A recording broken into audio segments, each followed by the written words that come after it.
ليس لصفته حد محدود ولا نعت موجود ولا وقت معدود ولا أجل ممدود، فطر الخلائق بقدرته ونشر الرياح برحمته، والصلاة والسلام على الرسول المسدد المصطفى الأمجد المحمود الأحمد سيدنا ومولانا ومولى الكونين جد الحسن والحسين معاني أبا القاسم محمد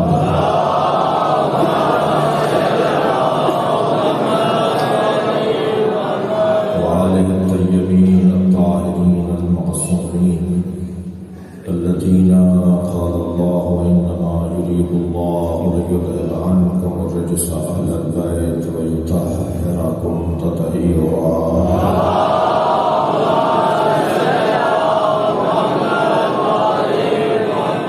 ولعنة الله على أعدائهم أجمعين من يوم عداوتهم إلى قيام يوم الدين. أما بعد، قال الحكيم في القرآن الكريم: بسم الله الرحمن الرحيم. وننزل من القرآن ما هو شفاء ورحمة للمؤمنين ولا يزيد الظالمين إلا خسارا. صلى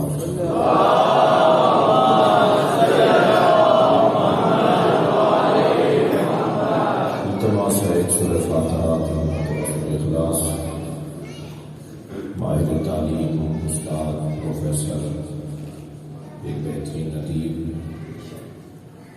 تحت اللفظ شیخانی میں اپنا نام ایک مثال رکھنے والی ایک مثالی شخصیت، ایک مربی، ایک اچھا پڑوسی، ایک اچھا شہری، ایک اچھا رشتہ دار، ایک اچھا باپ، ایک اچھا چچا،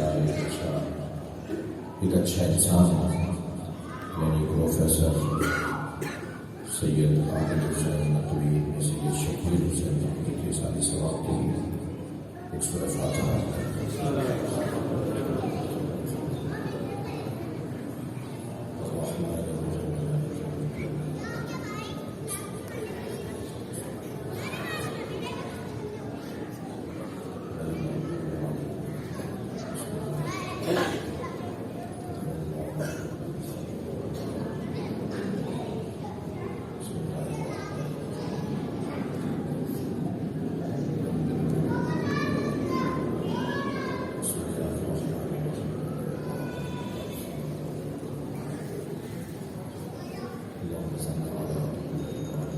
مغفرت کے لیے بلند صلوات.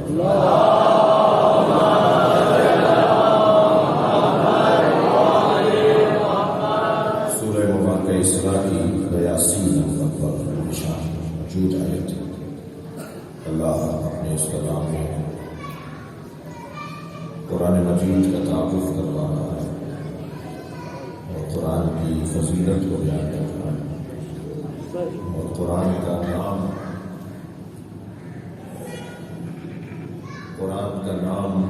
اللہ نے قرآن میں بیان کیا ہے، اور قرآن کے نزول کا مقصد بیان کیا ہے کہ قرآن کا مقصد نزول کیا ہے، اور یہ بھی بتایا ہے کہ قرآن کن کے لیے فائدہ مند ہے اور کن کے لیے نقصان ہے. یہ بھی ممکن ہے چلا جائے اوپر جا کے اگر کوئی چیز بتا سکتے ہیں. ایک صلوات اور دیا کریں گے.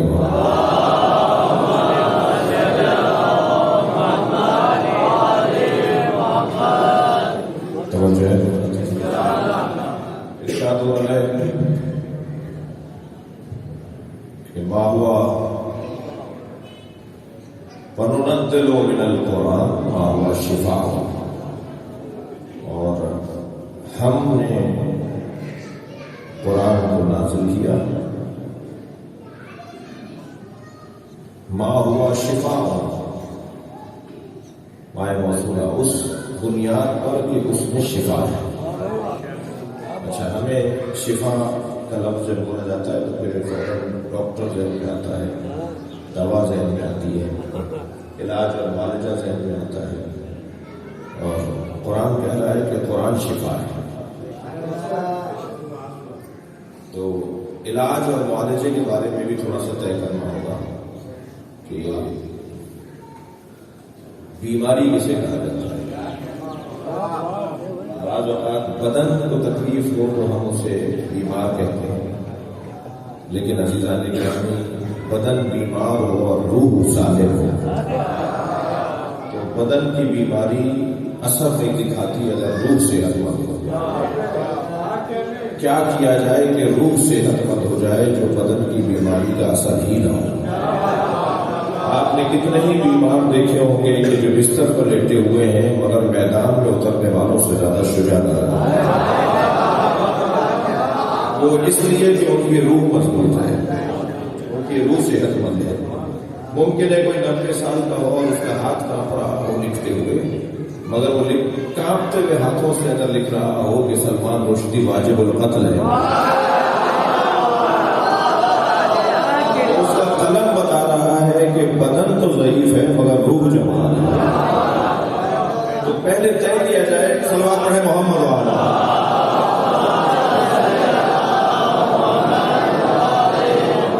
کہ بیماری میں کون سی بیماری زیادہ اہمیت کی حامل ہے۔ تو روح کی جو بیماریاں ہیں نا وہ انسان کو برباد کر دیتی ہیں۔ بدن کی بیماری پھر بھی گزارا ہو سکتا ہے، لیکن روح کی بیماری اس کا گزارا نہیں ہے، وہ خطرناک بیماری ہے۔ اور کیا کریں کہ روح کی بیماری سے محفوظ رہیں؟ ایک رستہ میرے بچوں اور جوانوں، روح کی بیماری سے محفوظ رہنے کا، روح کی بیماری سے بچنے کا اور روح کو صحت مند رکھنے کا ایک رستہ عزاداری حسین ہے۔ جب میں اور آپ مجلس اعظم میں آ کر بیٹھتے ہیں، صلوات پڑھیں گا محمد والا،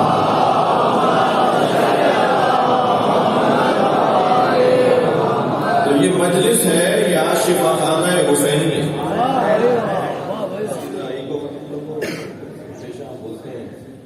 ایک صلوات اور پڑھیں محمد والا۔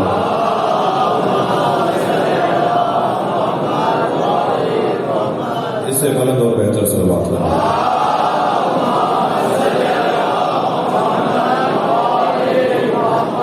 پلٹیے اپنے مضمون کی طرف کہ یہ قرآن شفا ہے۔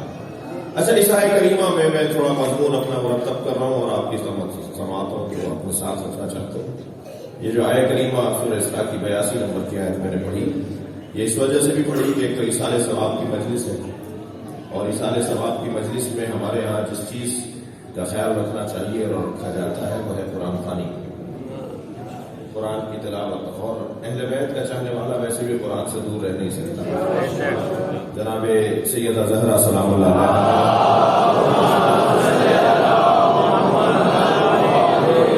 مولا علی سے جو وصیتیں فرمائی ان میں سے ایک وصیت یہ فرمائی کہ یا علی، شب اول قبر جب مجھے تم قبر کے حوالے کر کے جاؤ تو میری قبر پر بیٹھ کر قرآن پڑھنا۔ تو یہ جو علماء کرام، بزرگ علماء کرام کہا کرتے تھے نا قبر پہ قرآن پڑھوانے کا، کہ اپنے مرحومین کے لیے ان کی قبر پہ قرآن پڑھواؤ، یہ جناب زہرا کی خواہش ہے۔ تو ہمیں اپنے مرحومین کی قبروں پر قرآن خوانی کا انتظام کرنا چاہیے۔ قرآن کی آواز جب روح تک پہنچتی ہے اور مردے تک پہنچتی ہے تو وہ اتنی دیر تک جنت میں ہوتا ہے، اور فرشتوں کو معمور کر دیا جاتا ہے کہ اس کی قبر پر قرآن پڑھا جا رہا ہے، جب اس کی اولاد میرا نام لے رہی ہو تو میری حیا کا تقاضا یہ ہے کہ میں اس مرنے والے کو معاف کروں۔ قرآن کی برکتوں میں سے ایک برکت یہ ہے، اور کہتے ہیں، سنتے ہیں، کچھ میں غافل ہوں بعض چیزوں سے کہ بعض اوقات قرآن بھی نہیں پڑھا جا رہا ہوتا، اور مجلس میں جو قرآن خوانی کا جو دورانیہ ہوتا ہے وہ ذرا کمزور پہلو ہے، تو اس کا بھی کوئی حل نکالنا چاہیے، اس کے لیے کوئی سوچنا چاہیے۔ شہر کے ذمہ داروں کو اور علاقے کے علماء کو سوچنا چاہیے کہ آخر ایسا کیوں ہے، اور اس کا حل بھی کوئی نکل سکتا ہے۔ ایک حل اس کا یہ ہے کہ یہ کوئی ضروری نہیں ہے کہ قرآن مجید اگر آپ کے یہاں ہمارے یہاں کے پڑھنے والے نہیں ہیں تو ہم کسی اور کو دعوت نہیں دے سکتے، قرآن تو مختلف نہیں ہے سنی شیعہ کا، قرآن تو قرآن ہے، قرآن کو ابھی کروائی ہے۔ اور یہ بھی بہت آسان نہیں ہے آج کہنا کہ جی جن کے یہاں شناختی کارڈ کی تشیع ہے، جو شیعہ خاندانی شیعہ ہے بس وہی ہر اعتبار سے صحیح ہے، اور اگر کوئی شیعہ نہیں ہے تو وہ قرآن پڑھے گا تو وہ ثواب نہیں پہنچے گا۔ تو یہ تو مشکل ہے، بہت مشکل ہے یہ طے کرنا۔ میں تو جرأت نہیں رکھتا کسی سنی کو مولائی نہ مانوں، میرے اندر جرأت نہیں ہے۔ کتنی بڑی تعداد میں اہل سنت ہیں جن کے دل میں علی بستا ہے، اور اگر وہ ہاتھ کھول کے نماز نہیں پڑھ رہا تو وہ کچھ مولوی کا قصور ہے، وہ علی کے دروازے پہ آ چکا ہے۔ میں سمجھا نہیں پا رہا اسے، صلوات پڑھے ذرا محمد۔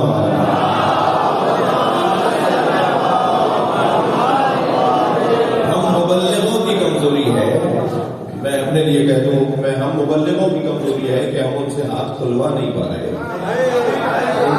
ان تک ہم نے پیغام پہنچایا نہیں ہے کہ تم جس علی کو اولا مانتے ہو وہ ہاتھ کھول کے نماز پڑھتا تھا۔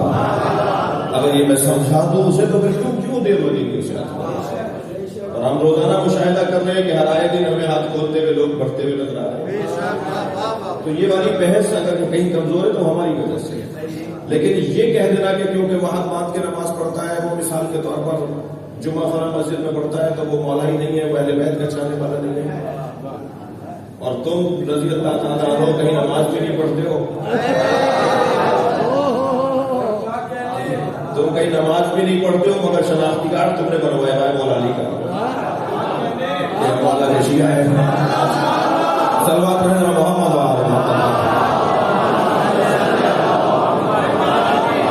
بھائی، تھوڑی سی کڑوی بات ہو گئی ہے، ذرا اس کے ہاضمے کے لیے صلوات پڑھے۔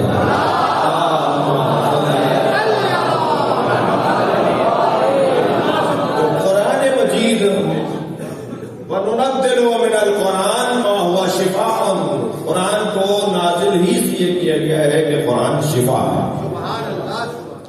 آپ جا کر دیکھیے آج جدید دنیا میں تو بتایا جا رہا ہے کہ فلاں کینسر کا مریض، فلاں مثال کے طور پر آخری لمحے میں جب پہنچ جانے والا مریض سکون پاتا ہے، راحت پاتا ہے، تکلیف اس کی برطرف ہو جاتی ہے جب اسے قرآن سنایا جاتا ہے۔ وہ جتنی دیر اسے قرآن سنایا جا رہا ہوتا ہے اتنی دیر اس کی روح کو سکون مل رہا ہوتا ہے۔ تو قرآن شفا، اور شفا روح کی بیماریوں کے لیے بھی ہے اور بدن کے سکون کے لیے بھی۔ عزیزان گرامی، آگے آئیے، آیت آگے بڑھی۔ وَرَحْمَةٌ لِّلْمُؤْمِنِينَ، یہ قرآن شفا ہے اور رحمت ہے مومنین کے لیے، یعنی قید لگا دی للمؤمنین۔ مولانا حضرات تشریف فرمائے، میرے بزرگ بیٹھے ہیں تشریف فرمائے۔ للمؤمنین، یہ قرآن شفا اور رحمت ہے مومنین کے لیے، کیا کافروں کے لیے نہیں ہے؟ کیا مشرکوں کے لیے نہیں ہے؟ اچھا، مومنین کی ضد میں اللہ نے ایسی آیت میں جا کر جو نام لیا ہے نا، وہ مومن کی ضد میں منافق نہیں کہا اللہ نے۔ ضد سے ضد تو پہچانا جاتا ہے نا، مومن کی ضد میں اللہ نے منافق کا لفظ نہیں لیا، ابھی میں آیت سنا رہا ہوں آپ کو۔ مومن کی ضد میں جو اللہ نے نام لیا ہے وہ ظالم لیا ہے، یعنی مومن ہے تو ظالم نہیں ہے، ظالم ہے تو مومن ہے۔ بھائی سلوات اور پڑھیں محمد اللہ۔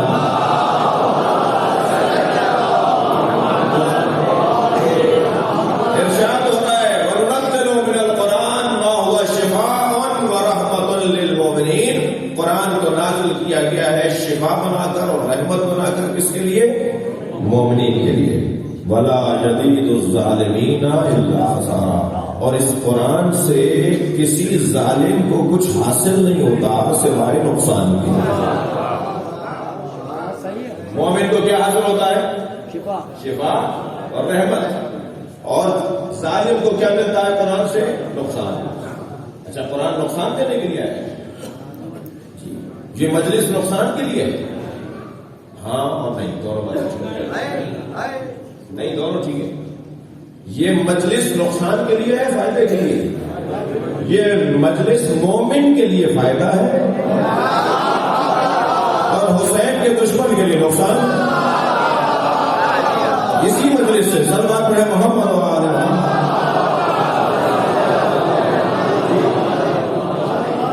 یہی مجلس کچھ کو فائدہ پہنچائے گی، کچھ کو نقصان پہنچائے گی، تو یہ جو مجلس کا نام سن کے جوق در جوق مجلس میں پہنچے ہیں وہ مومن، اور جو مجلس کو بدعت بولے، شرک بولے، کفر بولے اور مجلس کے خلاف باتیں کریں وہ خود بخود نقصان پہنچا رہی ہے، اس لیے وہ یہ باتیں کر رہے ہیں۔ مجلس کا فلسفہ مومن کو فائدہ پہنچانا، ایسے ہی قرآن مجید۔ قرآن شفا اور رحمت ہے مومنین کے لیے اور خسارہ اور نقصان ہے ظالموں کے لیے۔ تو یہاں ایک جملہ اور ہدیہ کرنا چاہوں گا، وہ یہ کہ مومن ظالم نہیں ہوتا، ظالم مومن نہیں ہوتا۔ ہو نہیں سکتا کوئی ظالم اور وہ مومن ہو، اور ہو نہیں سکتا کوئی مومن ہو اور وہ ظالم ہو۔ اب مولا علی کی وصیت سنیے، اے حسن حسین دونا للظالم خصما وللمظلوم عونا، اے میرے حسنین ہمیشہ ظالم سے نفرت کرنا اور مظلوم سے پیار کرنا۔ ہو نہیں سکتا کہ کوئی علی کا چاہنے والا ہو اور وہ ظالم ہو۔ ہر شخص کا ظلم اس کی حیثیت کے مطابق ہے۔ روڈ چلتے بچے کے ساتھ اگر کوئی زیادتی ہو، کوئی ظلم ہو، کوئی اس کے ساتھ تعدی ہو تو وہ بھی ظلم ہے اور وہ بھی مظلوم ہے اور ظلم کرنے والا ظالم ہے۔ لیکن 6 مہینے کے بچے کے ساتھ حسین کی آغوش میں تھا، اس کے ساتھ ظلم بھی ظلم ہے، مگر دونوں میں بہت فرق ہے، اس لیے کہ وہ عام بچہ ہے، وہ حسین کا بچہ ہے۔ جتنا مظلوم عظیم ہوتا چلا جائے گا اتنا ہی ظلم کی قباحت اور شدت میں اضافہ ہوتا چلا جائے گا۔ لہذا میرے اوپر ظلم کرنے والا تو معاف کیا جا سکتا ہے، مگر تمہیں جرأت کس نے دی جو تم یہ کہو کہ حسین کے اوپر ظلم کرنے والا یزید معاف ہو سکتا ہے؟ وہ قباحت ظلم شدید ہے، یہاں ظلم کی شدت میں ضعف پایا جاتا ہے۔ قرآن مجید کا مقصد یہ ہے کہ لوگوں کو شفا عطا کرے اور رحمت عطا کرے، اور قرآن سے نقصان اٹھائے گا کون؟ جو ظالم ہوگا۔ یہ اس آیت کریمہ کا خلاصہ ہوگا، اس کا ترجمہ۔ عزیزان گرامی، قرآن نقصان پہنچاتا ہے ظالموں کو۔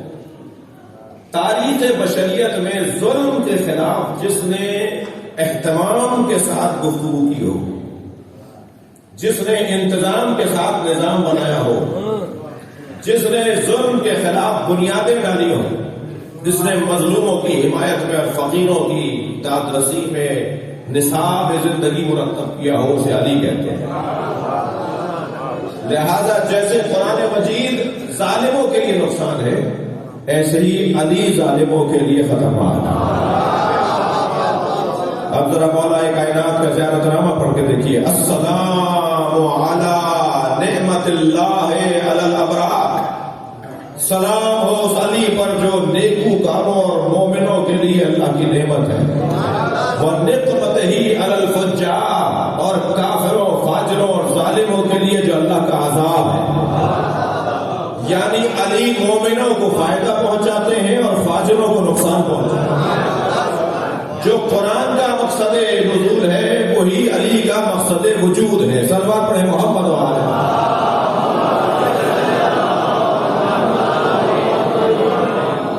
میرے مولا کا قرآن کے ساتھ بڑا گہرا تعلق۔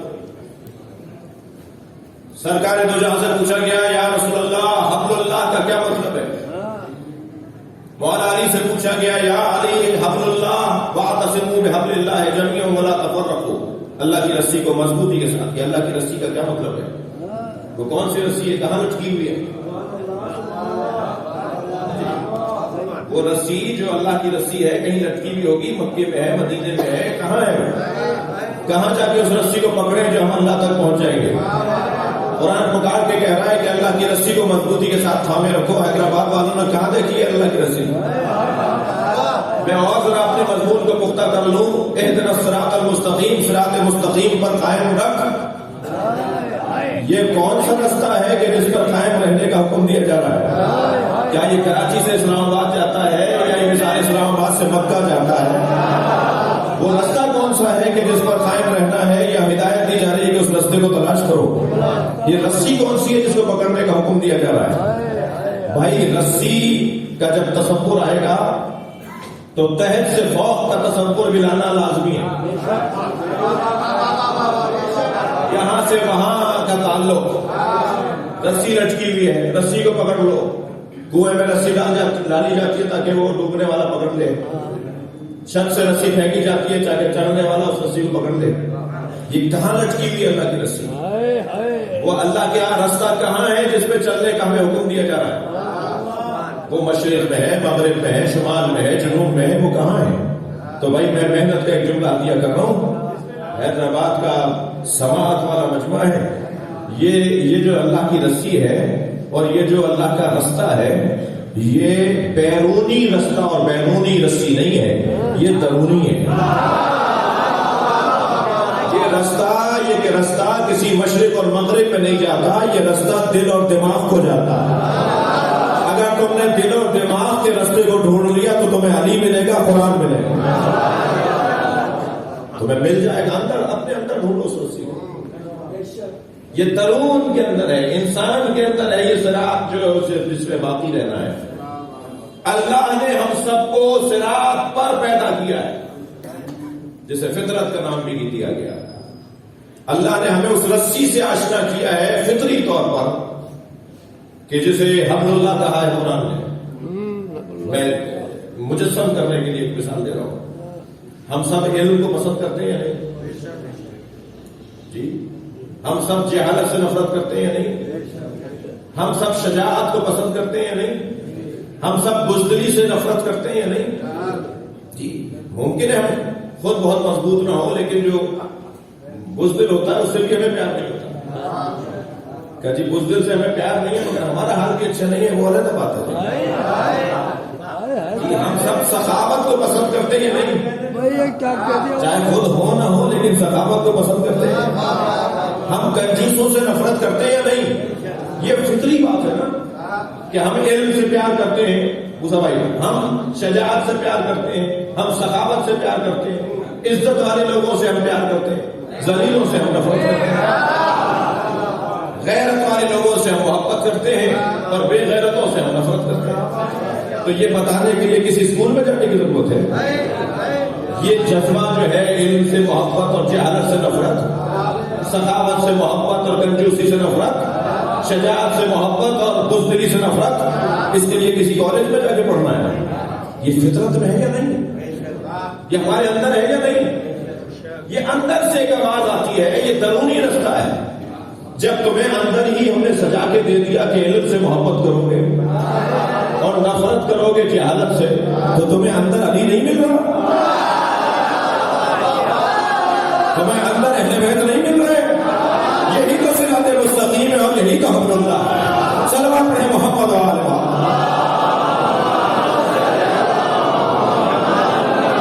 ہمیں علی اللہ نے اندر بنا کر عطا کیا ہے. خبردار اگر کوئی مولوی، ملا، کوئی مبلغ، کوئی مقرر، کوئی خطیب اگر اچھے انداز سے نہیں پہنچا پا رہا ہے مولا علی کی ذات کو، تو اللہ نے تو پہلے ہی فطری طور پہ تمہیں علی سے آشنا کیا ہے، کمالات سے آشنا کیا ہے، محاسن سے آشنا کیا ہے. تمہیں علم سے محبت ہے اور جہالت سے نفرت ہے، تو یہ کیسے ممکن ہے کہ علی سے پیار نہ ہو؟ یا تو لاؤ علی کے مقابل کسی ایسے وجود کو کہ جس نے علی کو پڑھایا ہو. میرے مولا تو بار بار کہتے رہے، من علمنی حرفا فقط سیرنی عبدا، جس نے مجھے ایک حرف سکھا دیا اس نے مجھے اپنا غلام بنا دیا. وہی تو آئے جو علی کو ایک حرف پڑھائے، علی تو اس کا غلام بننے کو تیار. مگر تاریخ بشریت میں کوئی ایسا فرد نہیں ملا جس نے مولا علی کو کچھ پڑھایا. ہم نے اس حدیث کو اس زاویے سے دیکھا ہے کہ استادوں کی قدر کیا ہے، مگر اس زاویے سے بھی تو دیکھیں کہ مولا یہ دعویٰ کر رہے ہیں کہ کسی میں جرأت ہی نہیں ہے جو علی کو ایک حرف بھی پڑھا سکے. پڑھائے گا غلام ہونے کو تیار. تو یہ جو مولا نبی سے پوچھا یا صبح حبل اللہ کیا ہے، فرمایا علی. مولا علی سے پوچھا گیا یا علی حبل اللہ کیا ہے، فرمایا قرآن. نبی اور علی کی بات کو ملاؤ گے تو قرآن اور علی کی دو ڈوریں بنیں گی اور رسی بنائیں گی. قرآن اور علی کو جوڑ دیا جائے تاکہ اللہ تک پہنچنے کا ایک رستہ بنا ہوا ہے. اور عزیزان گرامی، مولا سے زیادہ بہتر قرآن کو سمجھانے والا کوئی اور نہیں ہے. اس لیے کہ قرآن علی عین قرآن ہے. کوئی اگر قرآن بغیر علی کے سمجھنا چاہے تو وہ قرآن کی بھی توہین کر رہا ہے، وہ علی مولا کی بھی توہین کر رہا ہے. ایک جنگ کے خاتمے پر مال غنیمت تقسیم ہونے لگا، سرکار نے فرمایا اتنا فلاں کو اتنا فلاں کو، تو ایک صحابی آ گیا سامنے اور کہنے لگا کہ ما عدلتا یا رسول اللہ، اے اللہ کے رسول آپ نے عدالت نہیں کی. ایسے بھی تھے. تو فغضب غضبا شدیدا واحمر وجهه. سرکار نے جب یہ جملہ سنا نا کہ اس نے آگے کہا کہ آپ نے ما عدلتا یا رسول اللہ، آپ نے عدل نہیں کیا. تو سرکار کے چہرہ مبارک کا رنگ احمر سرخ ہو گیا، غضبا غضبا شدیدا، اور شدید غصے کی کیفیت میں اور ناراحتی کی کیفیت میں آپ نے فرمایا من یعدل ان لم یعدل اللہ ورسولہ. اگر اللہ اور اللہ کا رسول ہی عادل نہیں ہے تو پھر عادل کون ہے؟ یعنی اللہ کے رسول کو تم کہہ رہے ہو کہ اس نے عدالت نہیں کی، پھر کون عادل ہے؟ ایسے ہی جب میرے مولا 6 مہینے کے بعد قرآن کی تفسیر لے کر آئے، علامہ سیوطی نے اسے لکھا ہے کہ مولا نے ردا اتار دی تھی اپنے شانے سے بعد از رحلت سرکار دو جہاں، اور فرمایا تھا کہ میں نے نبی سے عہد کیا تھا کہ میں دوش برابا نہیں لوں گا جب تک نبی کے بتائے ہوئے قرآن کی تفسیر کو مکمل لکھنا.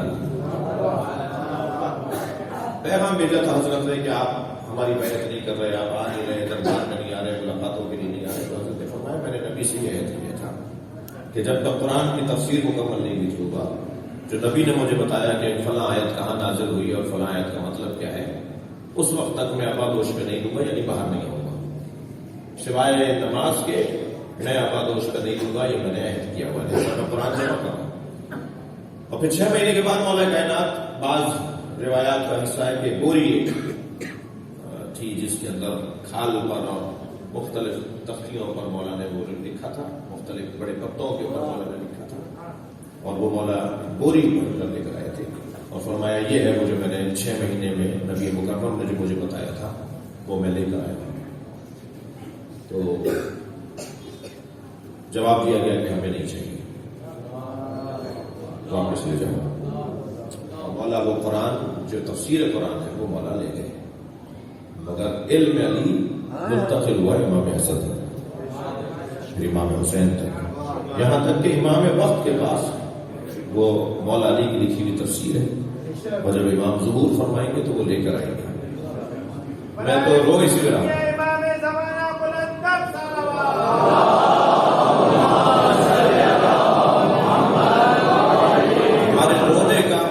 اس بات پر ہے، یہ ہے کہ اتنا بڑا ذخیرہ علم، اور لکھا ہے علامہ سیوطی نے کہ کاش وہ علی کا لکھا ہوا تفسیر قرآن، وہ علی کی لکھی ہوئی تحریر امت کو نصیب ہو جاتی تو سمندر علم ہوتا. یہ تو علی سے لیا نہیں گیا ہے تو نہج البلاغہ بن گئی. مولا علی سے اگر لیا گیا ہوتا نا تو نہج البلاغہ 85 نہج البلاغہ بنتی. ابھی ایک جلد ہم سے ہضم نہیں ہو رہی ہے، اتنا سمندر معرفت ہے اسے سمجھنا، اس کو پڑھنا مشکل ہے. ایک جلد ہم نہیں سنبھال پا رہے، اتنا ذخیرہ علم ہے. اور یہ وہ ہے کہ مولا سے مانگا نہیں کیا، مولا نے خود دیا ہے، اور جو لے کر آئے مولا کو لیا نہیں کیا علی سے. لہذا علی مولا نے اپنے گھر میں رکھا اور بچوں کو منتقل کرتے رہے. سیوطی فرماتے ہیں اہل سنت عالم دین کہ کاش وہ علی کا لکھا ہوا قرآن، وہ تفسیر قرآن ہم تک پہنچتا تو آج سمندر علم ہوتا مسلمانوں کے پاس. تو میرا سوال یہ ہے کہ نقصان ہوا علی سے دور رہنے میں یا کسی کو فائدہ ہو گیا؟ پوری امت اسلامیہ کو نقصان شدید کا سامنا ہے. الجھے ہوئے لوگ روزانہ رنگ بدلتے ہیں، روزانہ اپنے حلیے بدلتے ہیں، روزانہ نظریے بدلتے ہیں، بلکہ در در کی ٹھوکریں کھا رہے ہیں اس لیے کہ مولا علی سے قرآن کی تفسیر نہیں سیکھی. اب بھی یہ جو ہم مجلس کرتے ہیں، یہ جو ہم گریہ کرتے ہیں، یہ جو ہم امام بارگاہ سجاتے ہیں، یہ در حقیقت ایک اعلان ہے، ایک استعارہ ہے، ایک سنگ میل ہے. بھائی اگر حیدرآباد میں مثلا 50 امام بارگاہ ہیں تو یہ 50 کے 50 حسین نہیں ہے، حسین تک پہنچنے کا سنگ میل ہے. تم انہیں دیکھو تو تم ایسا بات پڑھے نا محمد اور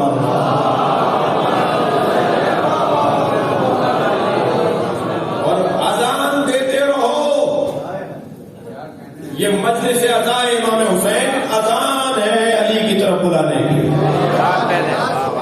اذان دیتے رہو، اذان کہتے رہو، ایک نہ ایک دن صفحے درست ہو جائیں گی، ایک نہ ایک دن رونق بڑھ جائے گی. اور الحمدللہ رونق میں اضافہ بھی ہے اور کل سے آج بہتر بھی ہے. تو قرآن اور علی مولا یہ تو جیسے قرآن سے نقصان اٹھاتی ہے ایک تعداد، ایسے ہی مولا کائنات سے بھی ایک تعداد سوائے نقصان کے کچھ نہیں ملتا. لہذا جتنے بھی مومنین ہیں وہ علی کے نام سے سرور پاتے ہیں، اور جتنے ہی کافر اور فاجر اور مشرک اور ظالم ہیں وہ علی کے نام سے ڈرتے ہیں اور گھبراتے ہیں. ضروری بھی نہیں ہے کہ کوئی دور ہو تو علی سے فائدہ نہ اٹھائے، اور کوئی قریب ہو تو وہی علی سے فائدہ اٹھائے. ہم نے ایسا بھی دیکھا ہے جو اویس قرنی ہے مگر علی سے فائدہ اٹھاتا ہے، اور ہم نے عمرو عاص جیسا آدمی بھی دیکھا جو علی کے قریب ہے مگر علی سے ڈرتا ہے، نقصان اٹھانے والوں میں سے. تو خبردار پاکستان میں، ہندوستان میں رہنے والے اور ہزاروں میل کے فاصلے پر رہنے والے لوگ یہ نہ سمجھیں کہ ہمیں علی کیا فائدہ پہنچائیں گے، نجف والوں کو فائدہ پہنچائیں گے، جو مولا کے قریب رہتے ہیں انہیں فائدہ پہنچائیں گے. نہیں عزیزان گرامی، یہاں قرب بدنی معیار نہیں ہے، قرب روحی معیار ہے. اپنی روحوں کو مولا کے ساتھ جوڑ دیا جائے تو اس ذات سے استفادہ رہے گا. عزیزو، قرآن ہمارے لیے علم کا ایک ذخیرہ ہے. کیا کریں کہ قرآن خوانی اور قرآن فہمی میں اضافہ ہو. آج جدید دور ہے، بہت آسان ہو گیا ہے. بچوں اور جوانوں سے کہہ رہا ہوں، چلے جاؤ آج جدید رستوں کے اوپر جہاں قرآن مجید سمجھنا اور پڑھنا آسان ہو گیا. اب عذر نہیں ہے ہمارے پاس کہ کوئی پڑھانے والا نہیں تھا، ہمارے علاقے میں عالم دین نہیں تھا، ہمیں قاری قرآن نہیں ملا. تمہارے موبائلوں کے اندر وہ ایپ بنے ہوئے ہیں، وہ انگلش کا ایپ بول رہا ہوں، تو وہ تمہارے موبائلوں میں وہ سسٹم ڈلے ہوئے ہیں، سافٹ ویئر ڈلے ہوئے ہیں، اور تم آرام سے ڈاؤن لوڈ کر لو گے یوٹیوب سے اور مثال کے طور پہ گوگل سے. اور اس کے بعد تم گھر پہ بیٹھ کے قرآن تو اپنے گھر میں قرآن پڑھنا، اس کے لیے ایک وقت مجھے لگانا پڑے گا، اور تب جا کر میں قرآن سے جتنا قریب ہوں گا اتنا مولا کائنات سے اوپر ملے گا. یہ ہماری ہدایت کے لیے اللہ نے نازل کیا ہے. اس کا فائدہ ہی مومن کو ہونا ہے اور اس کا نقصان ظالم کو ہونا ہے.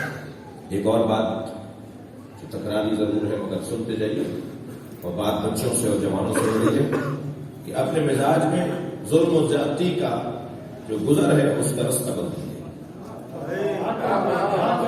جو ظلم و زیادتی کے گزر گاہیں ہیں ہمارے وجود کے اندر، ان کے رستے بند کیجیے، ان کی گلیوں کو بند کر دیجیے، ان کے رستوں کو مسدود کر دیجیے. زیادہ جلدی سارے کام نہیں کر سکتے تو کچھ بیریئر لگائیے، کچھ رکاوٹیں لگائیے. اپنے مزاج سے ظلم و زیادتی کا خاتمہ ہونا چاہیے. یہ بھی ظلم کی ایک نظیر ہے کہ میں دھول اڑاتی ہوئی گاڑی کے اندر کہ گاڑی اتنی تیز جا رہی ہے، دھول اڑ رہی ہے، اور جو بیچارہ سائیکل والا برابر سے گزر رہا ہے، اس کے منہ پر اگر میری گاڑی کی دھول چلی گئی کہ کل قیامت میں مجھے روک لے گا. جی یہ روک لے گا کل قیامت کا. پہلے امینر ہوتی ہے ان کا حق، میرا حق ان کی گردن میں. ظلم کی یہ بھی تو ایک تصویر ہے کہ میں کسی کے پالش ہوئے ہوئے جوتے کے اوپر اپنا جوتا رکھ کے اس کے جوتے کو خراب کر کے چلا جاؤں، اور میں یہ بھی نہ سوچوں کہ میں نے کسی کے ساتھ زیادتی کر دی. بات یہاں سے کریں تو بڑے ظلم رکیں گے. ہم ویسے بھی عزیزان گرامی صفر سے اور زیرو سے شروع ہونے والے لوگ ہیں. ہم آسمان پر جاتے نہیں ہیں جو گر پڑے، ہم یہاں سے وہاں جانے کا ذوق رکھتے ہیں. ہم چھلانگے لگانے والے لوگ نہیں ہیں. ہم کہتے ہیں 2 رکعت اور وقتی امام عادل ہونا چاہیے. عادل ہونا چاہیے. جن کے ہاں 2 رکعتی امام عادل ہو ان کے ہاں مطلق امام کتنا معصوم ہوگا؟ ہاتھ نیچے سے شروع ہونی چاہیے. اور جن کے ہاں امام ہی عادل نہ ہو، خلیفہ ہی عادل نہ ہو، تو یہ کہا جاتا ہے کسی کے پیچھے بھی نماز پڑھ لو. صلو خلف کل امام، صلوات پڑھے محمد و آل.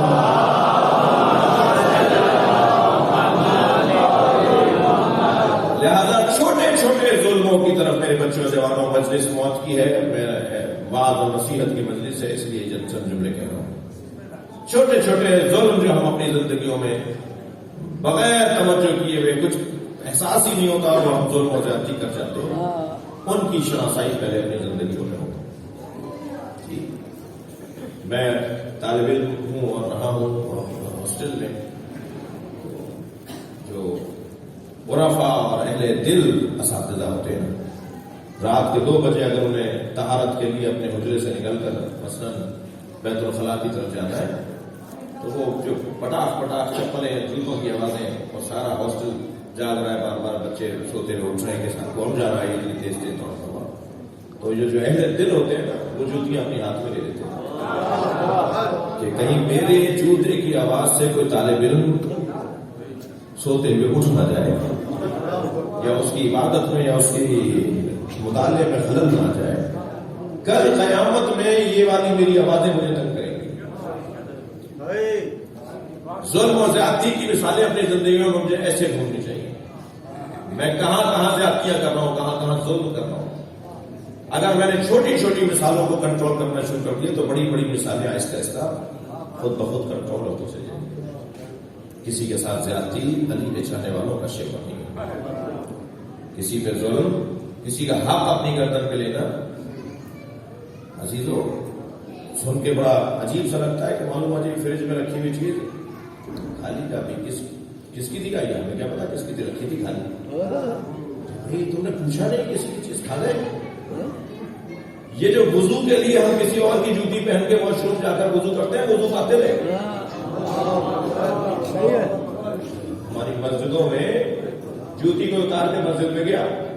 اب میرا مثال کے طور پہ مجھے ضرورت پڑی کہ میں وضو کروں جا کر، تو میں نے وہ جو جوتی پڑی تھی جو بھی پڑی تھی پہن لی اور جا کے طہارت کر کے آیا، وضو کر کے آیا. وضو پاتے رہے، وضو پاتے رہے تو نماز بھی پاتے رہے. جس کا مقدمہ ہی ٹھیک نہیں ہے اس کی عمارت بھی ٹھیک نہیں ہے. اب یہ کتنی سامنے کی بات ہے اور چھوٹی سی بات ہے، مگر ہم اپنی نمازوں کو ضائع کر رہے ہیں، اپنی عبادتوں کو ضائع کر رہے ہیں. ایک چھوٹی سی زیادتی نے اللہ کی عبادت بھی ضائع کر دی. اللہ کو عبادت نہیں چاہیے جو مخلوق کے ساتھ ظلم کے ساتھ انجام آئے. تو آغاز کریں الا یذیق الظالمین الا خسارا. ظالموں کو قرآن سے سوائے نقصان کے کچھ اور نہیں ملے گا. لہذا ظلم اپنی زندگی سے. بس ایک نقطہ اگر آج کی اس مجلس کا حاصل میرے کم سے ساتھی لے جائیں اور بزرگ مجھے دعا دے دیں، وہ یہ کہ اپنی زندگیوں سے ظلم کا خاتمہ، زیادتیوں کا خاتمہ کرنا ہے. زوجہ کے ساتھ زیادتی، بچوں کے ساتھ زیادتی، جی اہل خانہ کے ساتھ، خاندان والوں کے ساتھ، پڑوسیوں کے ساتھ. اتنی اونچی آواز میں کوئی ایسی چیز میں اپنے گھر میں چلاؤں جو جائز بھی ہو، ناجائز کو تو ویسے ہی نہیں چلاتا. اور پڑوسیوں کی عبادت میں خلل آ رہا ہے، پڑوسیوں کے آرام میں خلل آ رہا ہے. اور میں راستے میں ایسے گاڑی کھڑی کر کے چلا گیا کہ مثال کے طور پر جانے والوں کو نقصان ہو رہا ہے، تنگ ہو رہے ہیں، پریشان ہو رہے ہیں. اور میں اپنا گھر دھو رہا تھا اور میں نے کسی اور کے گھر میں پانی ڈال دیا. اور بعد میں تو جو حقوق العباد اور یہ جو زیادتیوں اور ظلم کے سلسلے ہیں، کسی کا حق بھی اگر میں نے اپنی گردن پہ لے لیا، کل قیامت میں دوڑتا جا رہا ہوں گا جنت کی طرف، چاہے مجھے ایک دن کے لیے روک لیا جائے، روکا جائے گا. برزخ ہے. ہماری مولا فرماتے ہیں برزخ کا انتظام کر کے آؤ. قدم قدم پہ روکا جائے گا. ماچس کی تیلی بھی شہید آیت اللہ دستغیر لکھتے ہیں، ایک لکڑیوں کا گٹھڑ اٹھا کر انسان جا رہا تھا تو پیچھے چلنے والے لوگوں میں سے کسی ایک نے ایک تن کا کھینچا اس میں سے اور اسے باریک کر کے خلال کرنے لگا. مر گیا. اپنے زندہ دوست کے خواب میں آیا، کیا دیکھا کہ ایک محل ہے جس میں بیٹھا ہے. حوریں اور غلمان اور تکیے اور غلاف اور کھانے اور غذائیں اور پھول اور پودے اس کے اطراف میں، مگر ہر کچھ دیر کے بعد چیخ مار کے بے چینی کا اظہار کرتا ہے. اچھا یہ کیا ہو رہا ہے؟ ہمارے پاس تو اتنی اللہ کی نعمتیں ہیں، تم روتے کیوں، چیختے کیوں؟ تو اپنے بند پیروں پہ ڈلے ہوئے کپڑے کو ہٹایا تو ایک سانپ یہاں لگایا اور کچھ دیر کے بعد اس کی کان پر ڈستا ہے. یہ کیا ماجرا ہے کہ یہ وہ تنکا ہے جو ہمیں رستے میں سے ایک بندے کی لکڑی اس کے سر پہ رکھے ہوئے گٹھڑ میں سے ایک لکڑی لی، اس کا تنکا بنا کے خلال کیا. وہ یہ خلال کرتا وہ اس لکڑی کا ٹکڑا ہے جو سانپ آپ کے بچے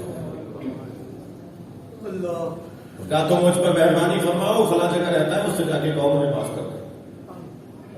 خاص طور پر عزیزان گرامی، پیسے کا ظلم تو، کسی کا مال کھانے کا ظلم تو علی کے چاہنے والے پر کرتے ہیں. کسی کا مال کھا کر یاد ہی نہ ہو کہ واپس بھی دینا ہے. اچھا یہ تو وہ کہ جو مانگا تھا اور لیا تھا وہ جو پتہ ہی نہیں ہے. ظلم اور زیادتی کرنے والا شیعہ نہیں ہو سکتا، کوئی مولا ہی نہیں ہو سکتا. چلیے اپنے ذہنوں کو کربلا لے چلیے، اس لیے کہ اس گھرانے کے ساتھ ظلم ہوا ہے. جنہیں ہم رو رہے ہیں ان کے ساتھ ظلم ہوا ہے. تو جب ہم ظلم پر رو رہے ہیں تو کیسے ممکن ہے کہ ہم خود بھی ظلم کریں؟ سب سے زیادہ مظلوم پہ رونے والوں کو ظلم سے نفرت ہونی چاہیے، زیادتیوں سے نفرت ہونی چاہیے. تب ماحول علی پسند بنے گا. ایک باپ کی مجلس سے نہیں ہے. یوں تو کربلا میں پیاسے سبھی تھے اور ایسے ایسے پیاسے تھے کہ کوئی پوچھے جناب سکینہ کے دل سے کہ علی اصغر کے جھولے میں تڑپنے کو جناب سکینہ نے کیسے آگے بابا سے لے لیا. بعض علماء و خطبہ نے پڑھا کہ جناب سکینہ نے کوئی خیمہ چھوڑا نہیں تھا جو ہمارے ہر خیمے میں جاتی تھی اور اس خیمے کی بیوی سے کہتی تھی آپ کے حجرے میں، آپ کے خیمے میں چند قطرے پانی کے ہیں، میرا بھائی مر جائے گا، میرا بھائی علی اصغر اس دنیا سے چلے گئے.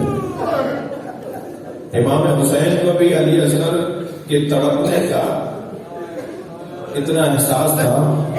ننھا سا بچہ، ایک کلی سا جو ابھی پوری طرح پھول بنا بھی نہیں ہے،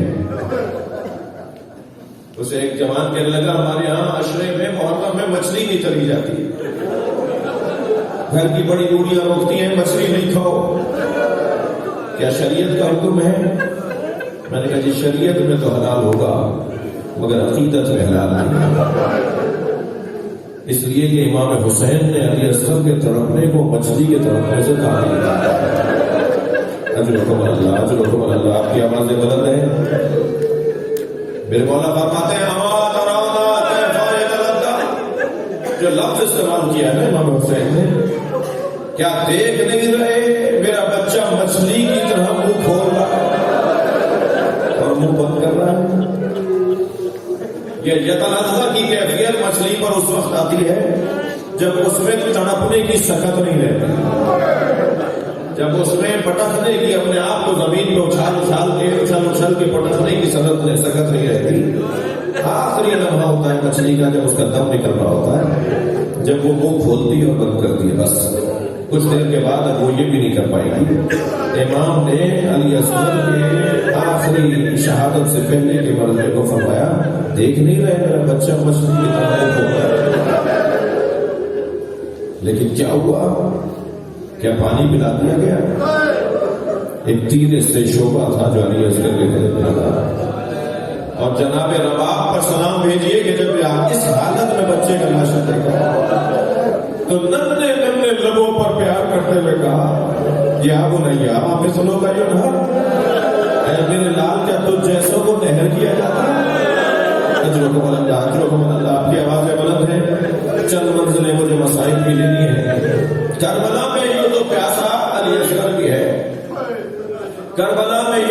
پیاسی خود جناب سکینہ بھی ہے. قربان جائے اس بی بی کی سمجھداری پر. معرفت کا کمال ہے جسے سکینہ کہا جاتا ہے. کمال معرفت وجود ہے جناب سکینہ کا. کہیں نہیں ملتا کہ جناب سکینہ نے کسی سے پانی مانگا ہو, اپنے لیے پانی مانگا ہو. خود بھی پیاسی ہے. قربان جائے اس بی بی پر انتہائی وقار کے ساتھ زلجنہ کو دیکھ کر قدم اٹھائے, ورنہ بچہ زمین پہ گر جائے, اس کی کیفیت بدل جائے. بابا کا گھوڑا خالی آیا ہے. آگے جا کے یہ نہیں کہا کہ یہ بتاؤ میرے بابا کو کہاں چھوڑا ہے, بلکہ پوچھا یہ بتاؤ میرے بابا کو پانی پلا کر مانگا, میرا بابا پیاسا بہت ہے. کربلا کے میدان میں سب پیاسے تھے, مگر جو پیاس امام حسین کی پیاس, وہ کسی اور کی پیاس نہیں تھی. اور امام کو ولادت سے پہلے, دنیا میں آنے سے پہلے امام حسین کی جو کیفیت تھی وہ شدت عطش کی کیفیت تھی. ایک دن جناب زہرا نے مولا علی سے کہا, یا علی یہ جو بچہ میرے شکم میں ہے یہ مجھ سے باتیں کرتا ہے, اور یا علی اس سے پہلے کہ مجھے پیاس لگے یہ کہتا ہے اب ماں میں پیاس لگا.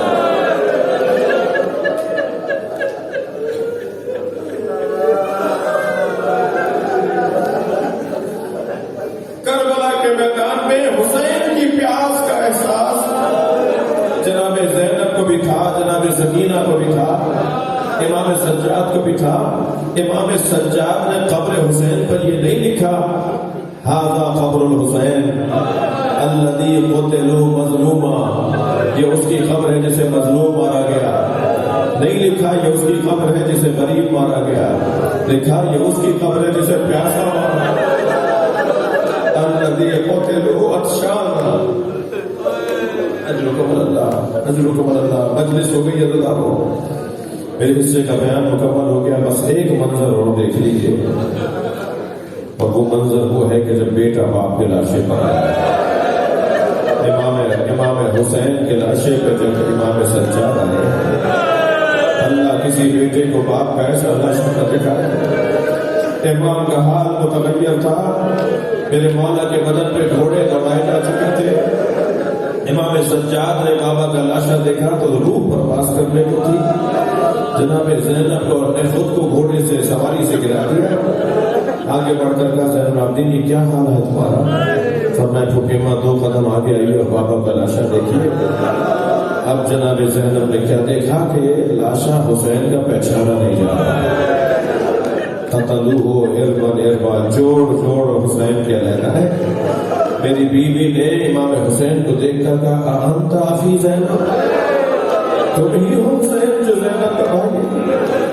اور پھر بندھے ہوئے ہاتھوں سے بھائی کا لاشا اٹھایا اور آسمان کی طرف دیکھتے ہوئے فرمایا اللہم تقبل منا ھذا القربان. یا اللہ ہم اہل بیت سے اس قربانی کو قبول کر لے. ہمارے پاس حسین سے بڑھ کر دینے کے لیے کوئی ہدیہ نہیں تھا. علی کی بیٹی ہدیہ پیش کر رہی ہے, میرا بھائی کربلا میں پیاسا ہو گیا. اللہ لعنت اللہ علی الظالمین. یا اللہ نوازوں پر رحمت نازل فرما, ہونے والوں کی توفیقات میں اضافہ فرما.